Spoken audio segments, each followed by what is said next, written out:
എല്ലാ പ്രേക്ഷകർക്കും സ്വാഗതം. ഡോക്ടർ മൂപ്പൻസ് മെഡിക്കൽ കോളേജും വയനാട് വിഷൻ ചാനലും ചേർന്ന് അവതരിപ്പിക്കുന്ന ആരോഗ്യ ദർശനം സമ്പൂർണ്ണ ആരോഗ്യ പരിരക്ഷ, അതിൻ്റെ ഓരോ എപ്പിസോഡ്സും പുതിയ പുതിയ വിവരങ്ങളാണ് നമുക്ക് നൽകിക്കൊണ്ടിരിക്കുന്നത്. ആധുനിക ലോകത്ത് ചർച്ച ചെയ്യപ്പെടേണ്ട നിരവധി ആരോഗ്യ പ്രശ്നങ്ങളുണ്ട്. അപ്പോൾ അതിലേറ്റവും പ്രധാനപ്പെട്ടതാണ് ഡയബറ്റിക് എന്ന് പറയുന്നത്. ഈ ഡയബറ്റിക്കിന് നമ്മളറിയാത്ത കുറേ തലങ്ങളുണ്ട്. അതിലേക്ക് ഒരുപാട് കാര്യങ്ങൾ നമ്മൾ അറിയേണ്ടതായിട്ടുണ്ട്. പ്രത്യേകിച്ച് ഇന്ന് ലോകത്തെമ്പാടും സംഭവിക്കുന്ന മരണങ്ങളിൽ ഭൂരിഭാഗവും ഒരു കാരണമായി മാറുന്നതും ഡയബറ്റിക് ആണ് എന്ന് പറയുമ്പോൾ തീർച്ചയായും. അപ്പോൾ ഈ എപ്പിസോഡിൽ നമ്മൾ ചർച്ച ചെയ്യുന്നതും വളരെ പ്രധാനപ്പെട്ട ഒരു വിഷയമാണ് ഡയബറ്റിക് ഫുഡ് എന്ന് പറയുന്ന ഒരു വിഷയം. അപ്പോൾ അതിനെക്കുറിച്ച് കൂടുതൽ സംസാരിക്കുന്നതിന് നമ്മളോടൊപ്പം ഉള്ളത് doctor Rajna K Raveendran, consultant physiatrist, department of physical and medical rehabilitation. നമുക്ക് സ്വാഗതം ചെയ്യാം ഇന്നത്തെ എപ്പിസോഡിലേക്ക്. രചന ഡോക്ടർ, നമസ്കാരം. നമസ്കാരം. നമ്മൾ വളരെ പ്രധാനപ്പെട്ട എപ്പോഴും ചർച്ച ചെയ്യുന്ന വിഷയമാണ് ഈ ഡയബറ്റിക് എന്ന് പറയുന്നത്. നമ്മുടെ സമൂഹത്തിൽ ഭൂരിഭാഗം ആളുകളിലേക്കും കടന്നു വരികയും നിയന്ത്രിക്കാൻ കഴിയാത്ത വിധം ചില ആളുകൾ അത് കാരണം മരണപ്പെടുകയൊക്കെ ചെയ്യുന്ന സംവിധാനമുണ്ട്. നമുക്കതിൻ്റെ തുടക്കം എങ്ങനെയാണ് ഈ ഡയബറ്റിക് ഫുഡിലേക്ക് വരുന്നതിന് മുമ്പ് അതിനെ ഒന്ന് അവലോകനം ചെയ്യാൻ സാധിക്കുക? ഡയബറ്റീസ് എന്ന് പറയുന്നത് നമ്മളെ കേരളം എന്ന് പറയുന്നത് കൈൻഡ് ഓഫ് ഡയബറ്റിക് ക്യാപിറ്റൽ എന്നാണ് കേരളം തന്നെ അറിയപ്പെടുന്നത്. കാരണം നമ്മുടെ നാട്ടിലെ ഡയബറ്റീസിൻ്റെ പെർസെൻറ്റേജ് വളരെയധികം കൂടുതലാണ്. ഇപ്പം നമ്മളെ കേരളത്തിൽ മാത്രമല്ല, വേൾഡ് വൈഡ് നോക്കുകയാണെങ്കിൽ തന്നെ ഓൾമോസ്റ്റ് 400 മില്യൺ ആൾക്കാർ ഡയബറ്റീസ് സഫർ ചെയ്യുന്നുണ്ടെന്നാണ് കണക്കുകൾ പറയുന്നത്. അതിൽ almost 2 million deaths are due to diabetes, അങ്ങനെ ഒരു കണക്കും പറയുന്നുണ്ട്. പക്ഷേ അതിൽ ഡയബറ്റിക് റിലേറ്റഡ് കോംപ്ലിക്കേഷൻസ് ഒരുപാടുണ്ടെങ്കിലും നമ്മൾ തീരെ ശ്രദ്ധിക്കപ്പെടാണ്ട് പോകുന്ന ഒരു കോംപ്ലിക്കേഷനാണ്, കൈൻഡ് ഓഫ് പ്രിവെൻറ്റബിൾ കോംപ്ലിക്കേഷനാണ് ഡയബറ്റിക് ഫുഡ് അൾസർ എന്ന് പറയുന്നത്. അപ്പം ഞാൻ പറയുകയാണെങ്കിൽ ഒരു ഡയബറ്റീസ് കോംപ്ലിക്കേഷൻസിൽ ഒരു 15% ആൾക്കാർക്കും ഡയബറ്റിക് ഫുഡ് കോംപ്ലിക്കേഷൻസ് എന്തെങ്കിലും വരുന്നുണ്ട്. ഡയബറ്റിക് ഫുഡ് അൾസർ ആയിട്ടോ അത് തന്നെ ഒരു 24% വരെ ആൾക്കാർക്ക് ആംബ്യൂട്ടേഷനിൽ വരെ എൻഡ് ചെയ്യിപ്പിക്കുന്ന രീതിയിൽ ഡയബറ്റിക് ഫുഡ് അൾസർ ഇപ്പം നമ്മുടെ നാട്ടിൽ കാണപ്പെടുന്നുണ്ട്. അപ്പോൾ നമ്മൾ ഡയബറ്റിസ് ഫുഡിൻ്റെ കാര്യം പറയുകയാണെങ്കിൽ നമ്മൾ ശ്രദ്ധിക്കപ്പെടാത്ത ഒരു കാര്യമാണ്. ഒരു ബേസിക് ആയിട്ടുള്ള ഒരു ഫുഡ് കെയർ അത്രയും നമ്മളൊരു ഡയബറ്റിക് ഫുഡ് പ്രിവെൻറ്റ് ചെയ്യാൻ, ഒരു അൾസർ പ്രിവെൻറ്റ് ചെയ്യാൻ ചെയ്യേണ്ടതായിട്ടുള്ളൂ. പക്ഷെ ആരും അത് ചെയ്യുന്നില്ല. അൺകൺട്രോൾഡ് ആയിട്ടുള്ള ഒരു ഡയബറ്റീസ് ദീർഘകാലമായിട്ട് ഒരു 10 വർഷം 15 വർഷമായിട്ട് ഡയബറ്റീസ് നിൽക്കുന്ന ആൾക്കാർക്ക് they should do A daily food care എന്നാണ്. പക്ഷെ നമ്മുടെ നാട്ടിൽ പലർക്കും അത് അറിയില്ല, അവരത് ശ്രദ്ധിക്കാറില്ല, ഇല്ല ഒന്നും ചെയ്യാറില്ല. അപ്പം നമ്മളിപ്പം ആനുവൽ ഫുഡ് എക്സാമിനേഷൻ ഒരു കൺസൾട്ടൻ്റെ അടുത്ത് പോയി ചെയ്യണമെന്ന് പറയുമ്പോൾ പോലും ഒരു ഡെയിലി ഫുഡ് കെയർ എന്നുള്ള കാര്യം ആരും ശ്രദ്ധിക്കാറില്ല. അപ്പം ബേസിക് കാര്യമേ ഉള്ളൂ, നമ്മുടെ കാലിന് എങ്ങനെ ഇരിക്കുന്നുണ്ട്, എന്തെങ്കിലും മുറിവുണ്ടോ കാര്യങ്ങളുണ്ടോ എന്നുള്ളത് ജസ്റ്റ് ഒന്ന് നോക്കുക. അത്രയും കാര്യം ബേസിക് ആയിട്ട് ചെയ്യാനുള്ളത് കാര്യം നമുക്ക് വീട്ടിൽ നിന്ന് ചെയ്യാൻ പറ്റുന്ന ഒരു കാര്യമാണ്. നമുക്ക് വീട്ടിൽ നിന്ന് ചെയ്യാം. നമുക്ക് ആകെ വേണ്ടത് ഒരു കണ്ണാടി വേണം. നമ്മുടെ കാല് മൊത്തമായിട്ട് കാണണം, നമ്മുടെ കാലിൻ്റെ മുകളിലും താഴെയും കാണണം.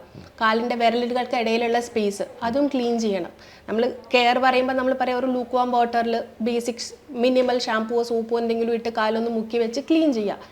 എന്നിട്ട് ജസ്റ്റ് വൈപ്പ് ചെയ്യുക, റബ്ബ് ചെയ്യാണ്ട് ജസ്റ്റ് ടാപ്പ് ചെയ്ത് വൈപ്പ് ചെയ്യുക. അങ്ങനെ വൈപ്പ് ചെയ്യുക. പിന്നെ ആ സമയത്ത് ശ്രദ്ധിക്കേണ്ട കാര്യം എന്ന് വെച്ച് കഴിഞ്ഞാൽ നമ്മുടെ വിരലുകൾക്ക് ഇടയിലുള്ള സ്പേസസ് അത് നമ്മൾ ശ്രദ്ധിക്കില്ല. അവിടെ ഈർപ്പം നിന്ന് കഴിഞ്ഞാൽ ഫംഗൽ ഇൻഫെക്ഷൻ വരും. നോർമൽ ഒരാൾക്ക് ഫംഗൽ ഇൻഫെക്ഷൻ വന്നു കഴിഞ്ഞാൽ കുറച്ച് ദിവസം മരുന്ന് കഴിച്ചാൽ ഒരു 2-3 ദിവസം ഓയിൻമെൻ്റ് ഒക്കെ പുരട്ടി കഴിഞ്ഞാൽ മാറും. പക്ഷേ ഡയബറ്റീസ് ഉള്ള ആൾക്ക് അങ്ങനെയല്ല, അവർ ഇമ്മ്യൂണോ കോംപ്രമൈസ്ഡ് ആയിരിക്കും. അപ്പോൾ അവർക്ക് ആ ഫംഗൽ ഇൻഫെക്ഷൻ വന്നാൽ പെട്ടെന്ന് മാറില്ല.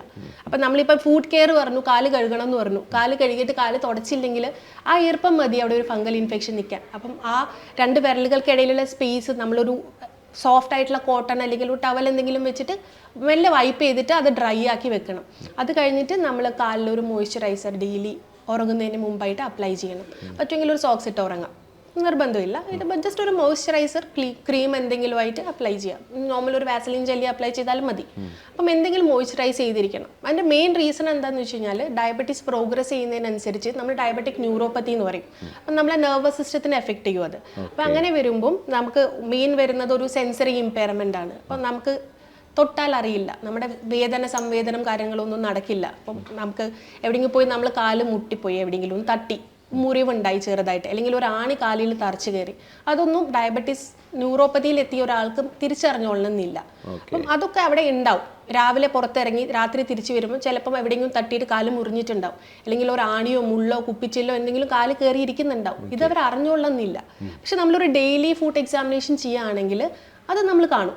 ഇന്ന് വൈകുന്നേരം ആകുമ്പോഴത്തേക്ക് നമ്മുടെ കാലിൽ ഓക്കെ ഇങ്ങനൊരു പ്രശ്നമുണ്ട്, അപ്പം അത് ഞാൻ ശ്രദ്ധിക്കണം, അതിനെന്തെങ്കിലും മരുന്നെടുക്കണം അല്ലെങ്കിൽ ഡോക്ടറിനെ കാണിക്കണം എന്നുള്ളത് നമുക്ക് മനസ്സിലാവും. പക്ഷെ നമ്മൾ അത് ചെയ്തിട്ടില്ല, ഇപ്പം ഡെയിലി ഫുഡ് എക്സാമിൻ ചെയ്തിട്ടില്ല. അപ്പം അങ്ങനത്തെ ഒരാളാണെങ്കിൽ ഇപ്പോൾ ഒരു ആണി ഇരിക്കുകയാണെന്ന് വിചാരിക്കുക, ആണി അവിടെ ഇരിക്കും, സാധാരണ എല്ലാവർക്കും സംഭവിക്കുന്ന പോലെ ഒരു ഇൻഫെക്ഷൻ ഉണ്ടാവും. ഇൻഫെക്ഷൻ ഉണ്ടായി പഴുപ്പ് വരും, പക്ഷെ അതും അവർ ശ്രദ്ധിക്കണം എന്നില്ല, അവർക്ക് വേദനയില്ല, പഴുപ്പില്ല. അപ്പം നമ്മൾ കാണുന്ന പല ഡയബറ്റിക് ഫുഡ് അൾസേഴ്സും എന്താ പറയുക, പഴുത്ത് ദുർഗന്ധം വമിക്കുന്ന പോലത്തെയുള്ള അൾസേഴ്സാണ്. നമ്മൾ ചില ആൾക്കാർ ചിലപ്പം മാഗട്സ് ഉള്ള അൾസറായിട്ടും വരും. അപ്പം അതൊക്കെ നമ്മൾ ഡെയിലി ഫുഡ് എക്സാമിൻ ചെയ്യാത്തത് കാരണം വരുന്ന ഒരു കോംപ്ലിക്കേഷനാണ്. പിന്നെ ഇപ്പം ഞാൻ മോയ്സ്ചറൈസ് ചെയ്യണമെന്ന് പറഞ്ഞു. അപ്പോൾ എന്താ വെച്ച് കഴിഞ്ഞാൽ നമുക്ക് ഡയബറ്റീസ് പ്രോഗ്രസ് ചെയ്യുന്നതിനോടുകൂടി നമ്മുടെ ഓട്ടോണോമിക് ഡിസ്റെഗുലേഷൻസ് വരുന്ന കാരണം നമ്മുടെ സ്വെറ്റ് ഗ്ലാൻസ് മര്യാദയ്ക്ക് സ്വെറ്റ് പ്രൊഡ്യൂസ് ചെയ്യില്ല, ഡിസ്റ്റൽ എൻഡില്ല. അപ്പം നമ്മുടെ ഫുഡ് കുറച്ച് ഡ്രൈ ആയിരിക്കും. അപ്പോൾ ഡ്രൈ ഫുഡ് എപ്പോഴും prone to cracks and fissures ആണ്. അപ്പം ഈ പേഷ്യൻസിന് നമ്മളൊരു മോയ്സ്ചറൈസേഷൻ ക്രീം ഒരു ഡെയിലി അപ്ലൈ ചെയ്യുകയാണെങ്കിൽ നമ്മൾ കാല് മോയിസ്റ്റ് ആയിട്ടിരിക്കും രാത്രി കിടക്കുന്നതിന് മുമ്പ്. അത് മോയിസ്റ്റ് ആയിട്ടിരിക്കും. ഒരു ഫിഷറോ ക്രാക്കോ ഒക്കെ നോർമൽ ക്രാക്ക് ഫുഡൊക്കെ വരുന്നതിനുള്ള ചാൻസസ് കുറയും. അതും കൂടി പ്രിവെൻറ്റ് ചെയ്യാന്നുള്ള രീതിയിലാണ് നമ്മൾ ഡെയിലി മോയ്സ്ചറൈസേഷൻ പറയുന്നത്. പിന്നെ വരുന്ന കാലിൽ വരുന്ന മറ്റൊരു കോംപ്ലിക്കേഷനാണ് നമ്മളെ മോട്ടോർ ന്യൂറോൺ അഫക്റ്റഡ് ആയിട്ട് വരുമ്പോൾ, നമ്മുടെ മസിലിൻ്റെ പവറും കാര്യങ്ങളൊക്കെ അഫക്റ്റഡ് ആയിട്ട് വരുമ്പോൾ നമുക്ക് നോർമൽ ഫൂട്ടിനൊരു ടെക്സ്ചർ ഉണ്ട്, നോർമൽ ഫോം ഉണ്ട്, നമ്മുടെ ഫൂട്ട് എങ്ങനെ ഇരിക്കണം എന്നുള്ളത്. ഒരു ആർച്ചൊക്കെ ഉണ്ടായി കുറച്ച് കേർവ്ഡ് ആയിട്ടാണ് നമ്മുടെ കാലിരിക്കുക. പക്ഷേ ഡയബറ്റിക് ആയിട്ട് പ്രൊലോങ് ഡയബറ്റീസ് വരുന്ന ആൾക്കാർക്ക് അവിടെ ചില ചേഞ്ചസ് ഒക്കെ വരും. നമ്മുടെ മസിലിൻ്റെ പവറിലും കുറച്ച് വ്യത്യാസം വരും. നമ്മുടെ ജോയിൻസ് ചാർക്കോട്ട്സ് ആർത്രോപ്പതി എന്നൊക്കെ പറയും. അങ്ങനെ വരുമ്പോൾ നമ്മുടെ ഫൂട്ടിൻ്റെ നോർമൽ അലൈൻമെൻറ്റിൽ ഒരു ചേഞ്ച് വരും.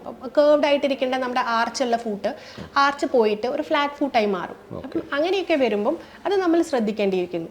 അപ്പം അങ്ങനെ ഒരു ചേഞ്ച് വരുമ്പോൾ ചിലപ്പോൾ പേഷ്യൻറ്റ് മനസ്സിലായിക്കൊള്ളണമെന്നില്ല. അപ്പം കുറച്ച് ദിവസം കഴിയുമ്പം വീട്ടിലാരെങ്കിലും ആയിരിക്കും പറയും കാലെന്താ ഇങ്ങനെ പതിഞ്ഞിരിക്കണേ എന്നൊക്കെ ചോദിക്കുമ്പോഴായിരിക്കും ആർച്ചില്ലാണ്ട് പതിഞ്ഞിരിക്കുന്നതൊക്കെ കാണുമ്പോഴായിരിക്കും ആരെങ്കിലുമൊക്കെ ആയിരിക്കും പറയുന്നുണ്ടാവുക. അപ്പം അങ്ങനെ വരുമ്പോൾ നമുക്ക് മനസ്സിലായി ഇതൊരു ഇനീഷ്യൽ സ്റ്റേജിൽ അതൊരു ഫ്ലെക്സിബിൾ ഫുട്ടായിരിക്കും, ഫ്ലെക്സിബിൾ ഫ്ലാറ്റ് ഫുട്ടായിരിക്കും. ആ സ്റ്റേജസിൽ നമുക്ക് ഒരു ഫുഡ് വെയർ മോഡിഫിക്കേഷൻ മതിയാവും. ഒരു മീഡിയൽ ആർച്ച് സപ്പോർട്ടോ അങ്ങനെ എന്തെങ്കിലും കൊടുത്ത് ഫൂട്ടിനൊരു കറക്ഷൻ ചെയ്താൽ മതിയാവും. അത് തന്നെ നമ്മുടെ ഫൂട്ടിൻ്റെ പ്രഷർ റീഡിസ്ട്രിബ്യൂഷനെ ഹെൽപ്പ് ചെയ്യും. കാരണം നമ്മുടെ ഫൂട്ടിന് ഒരു നോർമൽ പ്രഷർ പോയിന്റ്സ് ഉണ്ട്. അപ്പം നമ്മൾ ഫ്ലാറ്റ് ഫുട്ട് ആയിരിക്കുമ്പോൾ ആ പ്രഷർ പോയിന്റ്സ് ഓൾട്ടേഡ് ആവുകയാണ്. അപ്പം നമ്മൾ നോർമലി പ്രഷർ വെയിറ്റ് വെയർ ചെയ്യാത്ത സ്ഥലങ്ങളിലൊക്കെ പ്രഷർ വരും. അപ്പം അങ്ങനെ വരുമ്പോൾ ആ ഭാഗത്ത് കാലോസിറ്റീസും അൾസേഴ്സും വരാനുള്ള സാധ്യത കൂടുതലാണ്. സാധാരണ ആളുകൾ യൂസ് ചെയ്യുന്നത് പോലെയുള്ള പാദരക്ഷകളല്ലാതെ, മലയാളത്തിൽ പറഞ്ഞിട്ടുണ്ടെങ്കിൽ പാദരക്ഷകളല്ലാതെ ഒരു വ്യത്യസ്തമായിട്ടുള്ള പ്രമേഹ പാദരക്ഷകൾ യൂസ് അങ്ങനെ തന്നെ ഉണ്ട്. അതാണ് നമ്മുടെ ഏറ്റവും പ്രധാനപ്പെട്ട കാര്യം. പല ആളുകൾക്കും അറിയാത്തൊരു കാര്യമാണ് മേഖലയാണ്. അപ്പം നമുക്ക് ഡയബറ്റീസിന്റെ നമ്മൾ മരുന്ന് കഴിക്കുന്നുണ്ട്, ഷുഗർ കൺട്രോൾ ചെയ്യുന്നുണ്ട്, അത്രയേ ഉള്ളൂ. പക്ഷെ അതിലപ്പുറത്തേക്ക് നമ്മളൊരു ഫുഡ് കെയർ കൊടുക്കണമെന്നോ നമ്മളൊരു പ്രത്യേക തരം ചെരുപ്പ് ഇടണം എന്നുള്ളതൊന്നും ആൾക്കാർ ശ്രദ്ധിക്കുന്നില്ല, പലർക്കും അറിയില്ല. സ്ഥിരമായി ചെരുപ്പ് യൂസ് ചെയ്യുന്ന ആളുകൾക്ക് ചെയ്യാൻ പറ്റുന്ന ഒരു കാര്യമാണ് ഇപ്പൊ ഈ പറയുന്ന കാര്യം. പക്ഷെ പല ആളുകൾക്കും അറിയില്ല. അത് നമ്മൾ ചെരുപ്പ് ധരിക്കണം എന്ന് പറയുന്ന സമയത്തിന് നമ്മൾ രണ്ട് ചെരുപ്പ് എന്നുള്ള രീതിയിലാണ് നമ്മൾ സജസ്റ്റ് ചെയ്യുക. വീട്ടിൽ ധരിക്കാൻ ഒരു ചെരുപ്പ്, പുറത്ത് പോകാൻ ഒരു ചെരുപ്പ്. ആ രണ്ടും ഉണ്ട് അല്ലേ? രണ്ടും MCR ഫുട്ട് വെയർസ് ബേസിക് ആയിട്ട് അറ്റ്ലീസ്റ്റ് ഒരു MCR ഫുട്ട് വെയർ എങ്കിലും ധരിക്കുക എന്നുള്ളതാണ് ബേസിക്, ഏറ്റവും മിനിമം ആയിട്ട്. അപ്പം MCR എന്ന് പറയുമ്പോൾ നമ്മുടെ പ്രഷർ ഡിസ്ട്രിബ്യൂഷൻ കുറച്ചും കൂടി ഈക്വലൻ്റ് ആക്കിയിട്ട് ഡിസ്ട്രിബ്യൂട്ട് ചെയ്ത് വെക്കാനാണ്. അപ്പം ഓരോ പ്രഷർ പോയിന്റ്സിൽ അധികം പ്രഷർ വരാണ്ട് ആ പ്രഷറിനെ ഒരു ഈക്വലി ഡിസ്ട്രിബ്യൂട്ട് ചെയ്യാനൊരു ഹെൽപ്പ്, അതാണ് MCR ഫുട്ട് വെയർ ചെയ്യുന്നത്. അപ്പം അതിൽ നമുക്ക് ഒന്നെങ്കിൽ സെപ്പറേറ്റ് ആയിട്ട് MCR ഫുട്ട് വെയർ തന്നെ വാങ്ങിക്കാം. പിന്നെ ചില ആൾക്കാരുണ്ടാവും നമ്മൾ ധരിക്കുന്ന ഷൂ ഇത് തന്നെ എനിക്ക് ധരിക്കണം, ചില ബ്രാൻഡഡ് ഫുട്ട് വെയർസ് യൂസ് ചെയ്യുന്ന ആൾക്കാരുണ്ടാവും, സ്പോർട്സ് ഷൂസ് ഒക്കെ യൂസ് ചെയ്യുന്ന ആൾക്കാരുണ്ടാവും. അപ്പം അങ്ങനെയാണെന്നുണ്ടെങ്കിൽ നമുക്കൊരു ഇൻസോൾ കൊടുക്കാൻ പറ്റും. ഇൻസോൾ മാത്രമായിട്ട് MCRന്റെ ഒരു ഇൻസോൾ മാത്രമായിട്ട് നമുക്ക് കൊടുക്കാൻ പറ്റും. പിന്നെ വേറെ വെച്ച് കഴിഞ്ഞാൽ ഷൂവിൻ്റെ കാര്യം പറയുമ്പോഴും ഇപ്പം നമ്മൾ ഈ ഡയബറ്റീസ് ഉള്ള ആൾക്കാർ, സാധാരണ ആൾക്കാർ ചെരുപ്പ് വാങ്ങിക്കുന്ന പോലെ വെറുതെ പോയി ഒരു ചെരുപ്പ് വാങ്ങിക്കരുത്. അവരുടെ ഇപ്പം ഞാനൊരു ഫുഡ് ഡിഫോമിറ്റിയുടെ കാര്യം പറഞ്ഞില്ലേ, അപ്പം അവർക്ക് ഫുട്ട് വെയർ കുറച്ച് വിരലുകൾ കുറച്ച് അകന്നിരിക്കും. അപ്പം അവർക്ക് ആ ഫുട്ട് വെയർ ചെരുപ്പിൻ്റെ ഉള്ളിൽ വിരലുകൾ പ്രോപ്പറായിട്ട് അലൈൻ ചെയ്ത് നിൽക്കാനുള്ള സ്ഥലം വേണം. അപ്പം നമ്മൾ നോർമൽ ഷൂ ഒക്കെ പറയുകയാണെങ്കിൽ ഒന്നെങ്കിൽ ഓപ്പൺ ഷൂ ഉണ്ടാവും, വെച്ച് കഴിഞ്ഞാൽ മുൻവശം കവർ ചെയ്യാത്ത ഷൂ ഉണ്ടാവും, പിന്നെ കവർ ചെയ്യുന്ന ഷൂ ഉണ്ടാവും. കവർ ചെയ്യുന്ന ഷൂ ആണെങ്കിലാണ് ഞാൻ ഈ പറഞ്ഞ കാര്യം കുറച്ചും കൂടി ശ്രദ്ധിക്കേണ്ടി വരാം. അപ്പം അതിൻ്റെ ഫ്രണ്ടിലെ നമ്മൾ വിരലുകൾ നിൽക്കുന്ന ഏരിയനെ നമ്മൾ ടോ ബോക്സ് എന്നാണ് പറയുക. അപ്പോൾ ആ ടോ ബോക്സ് സ്പെസിഫിക് ആയിരിക്കും. ഇവരുടെ ഏറ്റവും വീതിയുള്ള സ്ഥലത്ത് കാല് വീതിയുള്ള പോയിന്റ് വെച്ചിട്ടും അവരുടെ വിരലുകളൊക്കെ നന്നായിട്ട് അതിനകത്ത് മൂവ് ചെയ്യാൻ പറ്റുന്ന രീതിയിലായിരിക്കണം. ഇടുങ്ങി നിൽക്കാൻ പാടില്ല. ഫുഡ് വെയർസിന്റെ ഉള്ളിൽ വിരലുകളൊക്കെ സെപ്പറേറ്റഡ് ആയിട്ട് സ്വസ്ഥമായിട്ട് മൂവ് ചെയ്യാൻ പറ്റുന്ന രീതിയിൽ നിൽക്കണം. പിന്നെ നമ്മൾ ടോ ബോക്സിന്റെ ലെങ്ത് പറയും. അപ്പം നമ്മൾ ഷൂവിൻ്റെ ലെങ്ത് എന്ന് പറയുമ്പോൾ നമ്മളെ ഏറ്റവും വലിയ വിരലുണ്ടല്ലോ, അപ്പം ചില ആൾക്കാർക്ക് തള്ള വിരലായിരിക്കും, ചില ആൾക്കാർക്ക് അതിൻ്റെ അടുത്തുള്ള വിരലായിരിക്കും. അപ്പം ഏതാണെങ്കിലും ഏറ്റവും നീളമുള്ള വിരലിൽ നിന്നും ഒരു അര ഇഞ്ച് നീളം കൂടുതൽ ടോ ബോക്സിന് വേണം. അത്രയും ബ്ലാങ്ക് സ്പേസ് വേണം. അപ്പോൾ ആ അര ഇഞ്ച് സ്പേസ് ഇട്ടിട്ടാണ് നമ്മളൊരു ഡയബറ്റിക് ഫുഡ് വെയർ ഉണ്ടാക്കുമ്പോൾ നമ്മൾ ഷൂവിൻ്റെ ഇത് മെഷർമെൻറ്റ്സ് പറയാം. അത് ഒരു ഡയബറ്റിക് ഫുഡ് വെയർ ചെയ്യുന്ന ഒരു ഓർത്തോട്ടിസ്റ്റിൻ്റെ അടുത്ത് പോയാൽ അവരത് കറക്റ്റായിട്ട് ചെയ്തു തരും. അപ്പം നമ്മളൊരു റെഗുലർ ഒരു 6 സൈസിൽ ഷൂ വാങ്ങിച്ചാൽ ചിലപ്പം നമുക്കത് കറക്റ്റ് ആയിരിക്കില്ല. യൂഷ്വലി 6 ഇടുന്ന ആളായിരിക്കാം, പക്ഷെ അത് കറക്റ്റ് ആയിരിക്കില്ല. ഡയബറ്റീസ് വന്നു കഴിഞ്ഞാൽ ഡയബറ്റിക് ഫുഡ് വെയർ എന്നുള്ള കാറ്റഗറിയിൽ വരും, അത് കറക്റ്റ് ആയിരിക്കില്ല. അത് കൂട്ടി മോഡിഫൈ ചെയ്യേണ്ടി വരും. ഇതൊക്കെ ശരിക്കും ഈ ഡയബറ്റിക് ഫുഡ് വെയർ എന്ന് പറയുന്നത് നമ്മൾ ശരിക്കും ഓരോരുത്തർക്കും കസ്റ്റമൈസ് ചെയ്തിട്ട് ചെയ്യേണ്ടതാണ്. അത് എസ്പെഷ്യലി ഇപ്പം വലിയ മെയിൻ കമ്പനീസ് പ്രൊഡക്ഷൻ ഇല്ലല്ലോ അല്ലെ അങ്ങനത്തെ സാധനങ്ങൾ. ഇതൊരു മെഡിക്കൽ പ്രൊഡക്റ്റ് ആണല്ലോ. അത് കസ്റ്റമൈസ്ഡ് ആയത് കാരണം കമ്പനീസ് അങ്ങനെ ഹോൾസെയിൽ ആയിട്ട് ചെയ്യില്ല. ഇത് മെഡിക്കൽ സർജിക്കൽ ഫുഡ് വെയർസ് ഒക്കെ ചെയ്യുന്ന സ്ഥലത്ത് പ്രോസ്തറ്റിസ് ഓർത്തോട്ടിസ് P&O ഡിപ്പാർട്ട്മെന്റ് ഉള്ള സ്ഥലത്ത് ചെയ്യുന്ന ഒരു ഷൂ കെയർ ആണ് അത്. പിന്നെ അപ്പോൾ ഇപ്പോൾ നമുക്ക് ഈ ഷൂ യൂസ് ചെയ്ത് തുടങ്ങാം, അല്ലെങ്കിൽ അത് ഏത് സമയം മുതൽ അങ്ങനെയൊക്കെ ഉണ്ട് എന്തെങ്കിലും ഒരു കണക്ക്? ഇപ്പോൾ ഒരു ഡയബറ്റിക് പേഷ്യൻ്റ് ആയതിനു ശേഷമാണോ, എങ്ങനെയാണ്? ഒരു ഡയബറ്റിക് ആയ പേഷ്യൻറ്റ് നമ്മളൊരു സാധാരണ പറയും ഒരു അൺകൺട്രോൾ ഡയബറ്റീസ് ആണെങ്കിലും ഒരു 5 വർഷത്തിന് ശേഷം ഈ ചേഞ്ചസ് ഒക്കെ വന്നു തുടങ്ങും. ന്യൂറോപ്പതി, റെറ്റിനോപ്പതി എന്നൊക്കെ പറഞ്ഞ് ഒരുപാട് കോംപ്ലിക്കേഷൻസ് ഉണ്ട് ഡയബറ്റീസിന്. അതിൽ നമ്മൾ പെട്ടെന്ന് കാണുന്നത് കണ്ണിലെ വ്യത്യാസങ്ങളും ഒക്കെയാണ്. പക്ഷെ എന്നിരുന്നാൽ പോലും ഈ ഫുഡ് വെയറിലുള്ള കാലിലുള്ള ചേഞ്ചസ് നമ്മൾ അറിയാൻ വൈകിപ്പോവും. കാരണം സെൻസറി ലോസ് അങ്ങേ അറ്റം വന്ന് അധികം ഒരു അൾസറൊക്കെ വരുന്ന ശേഷമായിരിക്കും ആൾക്കാർ കാലിന് ബുദ്ധിമുട്ടുണ്ട് എന്ന് ശ്രദ്ധിക്കുക. അപ്പം അതുകൊണ്ട് ഒരു 5 വർഷം കാത്തിരിക്കണം എന്നില്ല. ഈവൻ ഡയബറ്റീസ് റെക്കഗ്നൈസ് ചെയ്ത ഉടനെ ഒരു ഡയബറ്റിക് ഫുഡ് വെയറിലേക്ക് മാറുന്നത് നല്ലതായിരിക്കും. കാരണം അതെപ്പോഴും ഞാൻ പറഞ്ഞില്ലേ പ്രഷർ റീഡിസ്ട്രിബ്യൂഷനും കൂടി ഹെൽപ്പ് ചെയ്യും. ഓക്കെ, അത് വല്ലാതെ, അതായത് ഇപ്പോൾ ഒരു മെഡിസിൻ കഴിക്കുന്ന നമ്മൾ ഓൾറെഡി കൺട്രോൾ ചെയ്യാൻ വേണ്ടിയിട്ട് മെഡിസിൻ എടുക്കുമല്ലോ, അതുമായി താരതമ്യം ചെയ്യുമ്പോൾ ഇതിന് എത്രത്തോളം പ്രാധാന്യമുണ്ട്? ഇതിന് അത്രത്തോളം തന്നെ പ്രാധാന്യമുണ്ട്. കാരണം മെഡിസിൻ കഴിച്ച് ഷുഗർ കൺട്രോൾ ചെയ്താൽ മാത്രം പോരാ. അപ്പം അത് കഴിഞ്ഞിട്ട് വരുന്ന കോംപ്ലിക്കേഷൻസിനെ നമുക്ക് പ്രിവെൻറ്റ് ചെയ്യാൻ പറ്റണം. അപ്പം നമ്മൾ എപ്പോഴും പറയില്ലേ prevention is better than cure. അപ്പം ഡയബറ്റിക് ഫുഡ് ഞാൻ കൺസിഡർ ചെയ്യുന്നത് മെജോറിറ്റിയിൽ ഒരു നമുക്ക് പ്രിവെൻറ്റ് ചെയ്യാൻ പറ്റുന്ന, നമുക്ക് പ്രതിരോധിച്ച് മാറ്റി നിർത്താൻ കഴിയാവുന്ന ഒരു എൻറ്റിറ്റി ആണ്. കാരണം നമുക്ക് ഈ പ്രഷർ ഡിസ്ട്രിബ്യൂഷനൊക്കെ ഒന്ന് കറക്റ്റ് ചെയ്യുകയാണെന്നുണ്ടെങ്കിൽ, അല്ലെങ്കിൽ ഡെയിലി ഒരു ഫുഡ് കെയർ കൊടുക്കുകയാണെന്നുണ്ടെങ്കിൽ നമുക്ക് വരുന്ന ഇൻഫെക്ഷൻസിൻ്റെ എമൗണ്ടും കുറയ്ക്കാൻ പറ്റും. കാരണം നമ്മൾ ഡയബറ്റിക് ഫുഡ് അൾസർ വന്നു കഴിഞ്ഞാൽ അതിന് ആൻറ്റിബയോട്ടിക്സ് കൊടുക്കേണ്ടി വരും. ചിലപ്പോൾ നമുക്ക് ഗ്രേഡിങ്സ് ഉണ്ട്. ഡയബറ്റിക് ഫുഡ് അൾസറിന് 1 മുതൽ 5 വരെയുള്ള ഗ്രേഡിങ്സ് ഉണ്ട്. അപ്പോൾ അങ്ങനെ വരുമ്പം ചിലത് ഗ്രേഡ് 1 ആയിരിക്കും. പക്ഷേ സൂപ്പർഫിഷ്യൽ അൾസർ മാത്രമേ ഉണ്ടാവുള്ളൂ, ഉള്ളിലേക്ക് ഉണ്ടാവില്ല. ഗ്രേഡ് 2 ആകുമ്പോൾ കുറച്ചും കൂടി ഉള്ളിലേക്ക് പോയി നമ്മുടെ മസിലിനെയും ഫേഷ്യനെയും ഒക്കെ എഫക്ട് ചെയ്യാൻ തുടങ്ങും. 3ാമത്തെ ഗ്രേഡ് ആകുമ്പോഴത്തേക്ക് അത് ബോണിനെ എഫക്ട് ചെയ്യാൻ തുടങ്ങും. അപ്പം അത് കഴിഞ്ഞാലാണ് പിന്നെ partial gangrene, full foot gangrene എന്നൊക്കെ പറയുന്നത്. ഇത്തരം സാഹചര്യങ്ങളിലാണോ ശരിക്കും നമ്മുടെ കാല് കട്ട് ചെയ്ത് അങ്ങനെയുള്ള സംവിധാനങ്ങളിലേക്ക് അങ്ങനെ തന്നെ പറയേണ്ടി വരും അതല്ലേ? അതെ. അപ്പം നമ്മൾ ഇതിങ്ങനെ പ്രോഗ്രസ് ചെയ്യുന്നതിനനുസരിച്ചിട്ട് നമുക്കിത് leading to an amputation is higher chances ആണ്. അപ്പം നമ്മളിപ്പോൾ പറഞ്ഞു കഴിഞ്ഞാൽ ഒരു ഗ്രേഡ് 1 അൾസർ ഒക്കെ ആണെന്നുണ്ടെങ്കിൽ സൂപ്പർഫിഷ്യൽ അൾസറാണ്, നമുക്ക് ഹീൽ ചെയ്യാൻ പറ്റും. ഡ്രസ്സിംഗ് ഒക്കെ ചെയ്തിട്ട് നമുക്ക് ഹീൽ ചെയ്യാൻ പറ്റും. ഗ്രേഡ് 2 അതുപോലെ തന്നെയാണ്. പക്ഷേ ഗ്രേഡ് 3 ആകുമ്പോഴത്തേക്കും കുറച്ചും കൂടി കോംപ്ലിക്കേറ്റഡ് ആയി. ഓസ്റ്റിയോമൈലൈറ്റിസ് നമ്മൾ പറയും. അപ്പോൾ ബോണിലേക്ക് ഇൻഫെക്ഷൻ സ്പ്രെഡ് ചെയ്തു. അപ്പം നമ്മൾ മുകളിലത്തെ മുറിവിനെ മാത്രം ട്രീറ്റ് ചെയ്താൽ പോരാ, ബോണിനെയും കൂടി ട്രീറ്റ് ചെയ്യേണ്ടിയിരിക്കുന്നു. അവിടെ ഡിബ്രൈഡ് ചെയ്തിട്ട് ബോണിലെ എല്ലാ ലീഷൻസും എടുത്ത് കളഞ്ഞിട്ട് നമ്മളൊരു കൾച്ചർ സെൻസിറ്റിവിറ്റി ഒക്കെ ചെയ്ത് അതിനനുസരിച്ച് ആൻറ്റിബയോട്ടിക്സ് ഒക്കെ കൊടുത്ത് ഒരു ദീർഘകാല ആൻറ്റിബയോട്ടിക് കവറേജ് വേണ്ടി വരും. അത് കഴിഞ്ഞിട്ട് ഹീൽ ആവുകയാണെങ്കിൽ ഹീൽ ചെയ്ത് പോവാം. ഇല്ല ഇൻ കേസ് ഇനി കണ്ടിന്യൂസ് ആയിട്ട് ക്രോണിക് ഓസ്റ്റിയോമൈലൈറ്റിസ് ഒക്കെ ആയിട്ട് നിൽക്കുകയാണെന്നുണ്ടെങ്കിൽ നമുക്ക് ആ പാദം മുറിച്ച് മാറ്റേണ്ടതായിട്ട് വരും. നമ്മൾ ആംപ്യൂട്ടേഷൻ. ഇത് വളരെ വലിയൊരു അറിവാണ്. കാരണം നമുക്ക് ഈ ഒരു ഫുഡ് വെയർ എന്ന് പറയുന്നത് എത്രത്തോളം പ്രിവെന്റ് ചെയ്യാൻ സഹായിക്കുന്നു എന്നുള്ളത് വലിയൊരു കാര്യമാണ്. പലർക്കും അതിനെ കുറിച്ചിട്ട് ഒരു ധാരണയില്ല എന്നാണ് എനിക്ക് തോന്നുന്നത്. ആർക്കും അറിയില്ല. അതെ, പലരും ഡയബറ്റീസ് എന്ന് പറഞ്ഞാൽ മരുന്ന് കഴിക്കണം, ഷുഗർ കൺട്രോൾ ചെയ്യണം, അത്രയേ വിചാരിക്കുന്നുള്ളൂ. അതിനപ്പുറത്തേക്കായിട്ട് ഒരു കെയർ ഉണ്ടെന്നുള്ളത് ആൾക്കാർക്ക് അറിയില്ല. ഇവർക്ക് ഡോക്ടർ കൊടുക്കുന്ന കോഴ്സ് കണ്ടിന്യൂ ചെയ്യുന്നതോടൊപ്പം തന്നെയാണോ ഇത് ചെയ്യേണ്ടത്? നമ്മൾ ഷുഗർ കൺട്രോൾ ചെയ്യുന്നതിന്റെ കൂടെ തന്നെ നമ്മൾ ലൈഫ് സ്റ്റൈൽ മോഡിഫിക്കേഷൻ ചെയ്യുന്നതിന്റെ കൂടെ തന്നെ വേണ്ട ഒരു ലൈഫ് സ്റ്റൈൽ മോഡിഫിക്കേഷൻ തന്നെയാണ് ഫുഡ് വെയർ മോഡിഫിക്കേഷൻ. നമുക്ക് അതിന്റെ ഒരു സാമ്പിൾ, ആ ഫുട്വെയർ സാമ്പിൾ ഒന്ന് നമ്മളെടുത്ത് ഇതിപ്പോൾ ഉള്ളത് ഒരു ഓപ്പൺ ഫുട്വെയർ ആണ്. ഓപ്പൺ ഫുട്വെയർ ആണ്. ഒരു വെൽക്രോ സ്ട്രാപ്പ് ഉണ്ട്. ഇതിന് ഒരു കൗണ്ടർ എന്ന് പറയും. പുറകിലുള്ള ഈ ഏരിയനെ നമ്മൾ കൗണ്ടർ എന്നാ പറയാം. നമ്മുടെ ഉപ്പൂറ്റിയുടെ മുകളിലുള്ള ഏരിയയിൽ വരുന്നതാണ് ഇത്. അപ്പം ഈ ഒരു കൗണ്ടർ ഉണ്ടാവുന്നത് എപ്പോഴും ഹെൽപ്ഫുൾ ആയിരിക്കും. കാരണം ഈ ഡയബറ്റീസ് എല്ലാ ആൾക്കാർക്കും ന്യൂറോപ്പതി വരുന്ന സമയത്ത് പലപ്പോഴും ചെരുപ്പ് ഊരിപ്പോകുന്നു എന്നുള്ളൊരു കംപ്ലൈൻറ്റ് പലരും പറയും. അപ്പം അങ്ങനെയാകുമ്പോൾ നോർമൽ ഒരു വി സ്ട്രാപ്പ് ഉള്ള ഒരു നമ്മൾ ഹവായി പോലെയുള്ള ഒരു ചെരുപ്പ് ധരിക്കുകയാണെങ്കിൽ അത് ഊരി വരാനുള്ള സാധ്യതകൾ വളരെ കൂടുതലാണ്. അപ്പം ഈ ഒരു കൗണ്ടർ ഉണ്ടാവുമ്പം ആ ഒരു പ്രിവെൻഷൻ ഉണ്ടാവും. ഇതിപ്പം ഒരു ബേസിക് ഫുട്വെയർ ആണ്, ഹൈലി അഡ്വാൻസ്ഡ് ഫുട്വെയർ അല്ല, ഒരു ബേസിക് ഫുട്വെയർ ആണ്. ഇപ്പം ഇതിൽ നമ്മളൊരു MCR ഇൻസോൾ കൊടുത്തിട്ടുണ്ട്. അത് മാത്രമേ ചെയ്തിട്ടുള്ളൂ. ഇപ്പം ടൗ ബോക്സ് ആണെങ്കിലും ഇത് അഡ്ജസ്റ്റബിൾ ആണ്. അപ്പം പേഷ്യൻ്റെ വീതിക്കനുസരിച്ച് നമുക്ക് കാല് ഫ്രീ ആയിരിക്കും. പിന്നെ ഇത് ഓൾറെഡി ഇത് ജസ്റ്റ് ഒരു സാമ്പിൾ എന്നുള്ള രീതിയിൽ നമ്മളിപ്പോൾ ഇതിനു വേണ്ടി ചെയ്തതാണ്. അപ്പം നോർമലി നമ്മൾ ചെയ്യുക ഈ മെഷർമെന്റ്സ് എടുക്കും. ആ മെഷർമെന്റ് എടുത്തിട്ട് അതിനനുസരിച്ചിട്ടാണ് ഇത് ശരിക്കും മാനുഫാക്ചറിംഗ് ആണ്. ഇവിടെ ചെയ്യുന്നുണ്ടല്ലോ അല്ലേ? ഇവിടെ ചെയ്യുന്നതാണ്. ഇത് ഓപ്പൺ ആണ്. പിന്നെ അതല്ലാണ്ട് നോർമൽ സർജിക്കൽ ഫുട്വെയർസ് ഒക്കെ പറഞ്ഞിട്ട് ഫുൾ ക്ലോസ്ഡ് ആയിട്ടുള്ളതും വരുന്നുണ്ട്. ആ സമയത്ത് നമ്മൾ ഈ ലെങ്ത് ഒക്കെ അതിനകത്ത് മെഷർ ചെയ്യണം. നമ്മൾ തള്ളവിരൽ കഴിഞ്ഞിട്ട് കുറച്ച് സ്പേസ് ഇങ്ങനെ വേണം. തള്ളവിരൽ ഞാൻ പറഞ്ഞത് വെച്ചാൽ ജനറലി തള്ളവിരലാണ് എല്ലാവരുടെയും. ഇത് ശരിക്കും ഫിസിക്കൽ മെഡിസിൻ റീഹാബിലിറ്റേഷൻ എന്ന് പറയുന്ന PMR-ഉമായിട്ട് കൂടി ബന്ധിപ്പിക്കുന്നുണ്ട് ഇതില്ലേ ശരിക്കും ഈ ഒരു ഡയബറ്റിക് ഫുഡ്. അതാണ് അത് പേഷ്യൻസിന് അറിയില്ല. അതാണ് ഞാൻ പറഞ്ഞത്. നമ്മൾ പലർക്കും ഡയബറ്റീസ് കൺട്രോൾ മരുന്ന് കഴിക്കുക എന്നുള്ളതിൽ അപ്പുറത്തേക്ക് ഒരു കാര്യം കൂടി ചെയ്യാനുണ്ടെന്ന് അവർക്ക് അറിയില്ല. അപ്പോൾ ഇനിയിപ്പം അൾസർ വന്നാലും നമ്മൾ PMR-ൽ ഒരുപാട് കാര്യങ്ങൾ നമുക്ക് ചെയ്യാനുണ്ട്. അപ്പം അൾസർ വന്നു കഴിഞ്ഞാൽ നോർമലി നമ്മൾ ചെയ്യുന്നത് അത് ഡെയിലി ഡ്രസ്സിങ് ചെയ്യും. പല ടൈപ്പ് ഡ്രസ്സിങ് ഉണ്ട്. അപ്പം നോർമൽ ഡ്രസ്സിങ്, സലൈൻ ഡ്രസ്സിങ് ചെയ്യുന്ന ആൾക്കാരുണ്ട്, കൊളോയിഡ് ഡ്രസ്സിങ് ചെയ്യുന്ന ആൾക്കാരുണ്ട്, പ്ലാസ്മ ഡ്രസ്സിങ് ചെയ്യുന്ന ആൾക്കാരുണ്ട്, അങ്ങനെ വാക്വം ഡ്രസ്സിങ്, അങ്ങനെ ഒരുപാട് തരത്തിലുള്ള ഡ്രസ്സിങ്സ് ഉണ്ട്. അപ്പം അതല്ലാണ്ട് ഇപ്പോൾ ഒരു ന്യൂവർ ഒരു ഓഫ് ലോഡിങ് മെത്തേഡ് നമ്മൾ പറയുന്നത് ടോട്ടൽ കോൺടാക്ട് കാസ്റ്റിംഗ് ആണ്.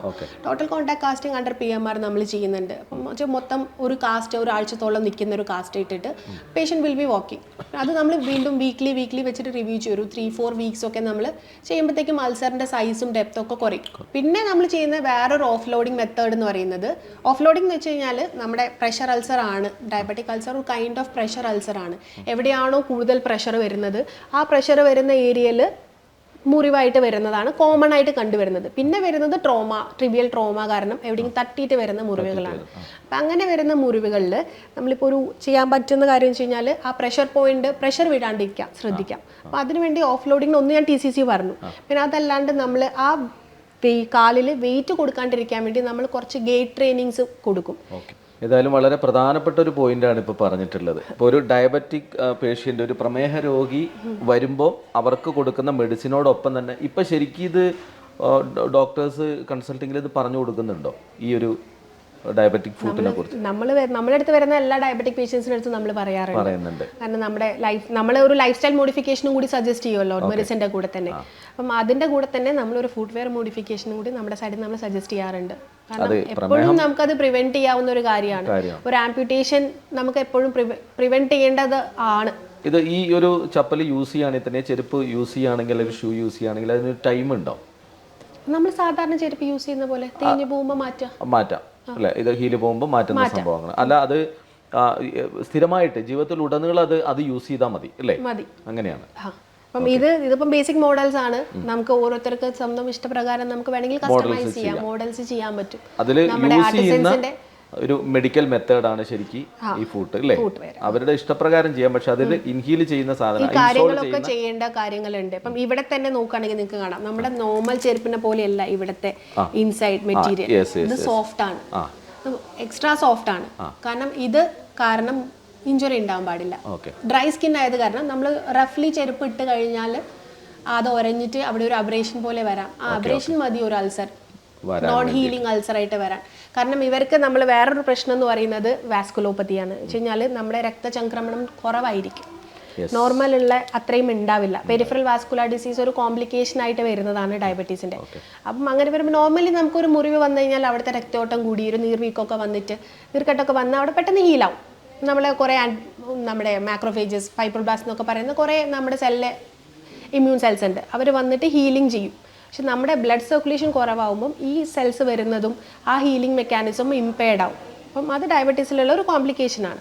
അതും കൂടി നമ്മൾ മനസ്സിൽ കണ്ടിട്ടാണ് ഇന്നർ മെറ്റീരിയൽ, ഇന്നർ ലൈനിങ് എന്ന് പറയുന്നത് സോഫ്റ്റ് ആക്കിയിരിക്കുന്നത്.